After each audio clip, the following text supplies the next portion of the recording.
ക്രിസ്തുയേശുവിൽ എല്ലാവർക്കും എന്റെ സ്നേഹവന്ദനം. വിശുദ്ധ വേദപുസ്തകത്തിൽ ഹന്നയെ കുറിച്ച് നാം വായിക്കും. ഹന്നയുടെ ഗർഭപാത്രം യഹോവ അടച്ചു എന്ന് നാം വായിക്കുന്നു.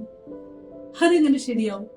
ദൈവം അടയ്ക്കുന്ന ദൈവമാണ്, ദൈവം തുറക്കുന്ന ദൈവമല്ലേ? തുറക്കുന്ന ദൈവത്തെ കുറിച്ച് മാത്രമല്ലേ നാം കേട്ടിട്ടുള്ളൂ?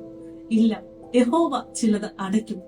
എന്തിനെന്ന് ചോദിച്ചാൽ, തുടർന്ന് നാം വായിക്കുമ്പോൾ ഹന്ന ആലയത്തിൽ ചെന്ന് അവൾ ഒരു ഡിക്ലറേഷൻ നടത്തുകയാണ്, അവൾ ഒരു സമർപ്പണം നടത്തുകയാണ്, ദൈവസന്നിധിയിൽ സറണ്ടർ ചെയ്യുകയാണ്.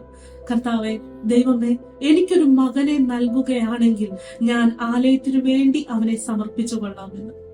അതെ പ്രിയമുള്ളവരെ, കർത്താവിന് നമ്മുടെ നാവിൽ നിന്ന് ചിലത് കേൾക്കണം.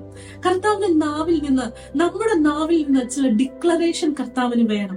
നമ്മുടെ വായിൽ നിന്ന് ചില സമർപ്പണത്തെ ദൈവത്തിന് വേണം. ചില വഴികൾ അടഞ്ഞ്, ചില അവസരങ്ങൾ നഷ്ടപ്പെട്ടിരിക്കുന്ന ചിലർ എന്നെ കേൾക്കുന്നുണ്ടല്ലോ. അവരോട് ഞാൻ ആത്മാവിൽ പറയട്ടെ, നിങ്ങൾ ഭാരപ്പെടണ്ട, നിങ്ങൾ നിരാശപ്പെടണ്ട.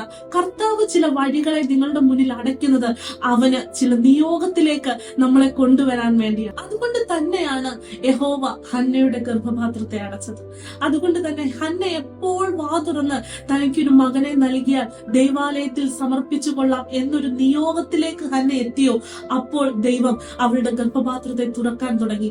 അവസരങ്ങൾ നഷ്ടപ്പെട്ട്, കർത്താവ് എനിക്കത് നൽകിയില്ലല്ലോ, കർത്താവ് എനിക്കത് കിട്ടിയില്ലല്ലോ, എന്റെ അവസരങ്ങൾ നഷ്ടപ്പെട്ടല്ലോ, എനിക്ക് ആ വഴി തുറന്നില്ലല്ലോ എന്നോർത്ത് ഭാരപ്പെടുന്ന ചിലരോട് ഞാൻ ആത്മാവിൽ പറയട്ടെ, നിങ്ങൾ ഭാരപ്പെടണ്ട, നിങ്ങൾ നിരാശപ്പെടണ്ട.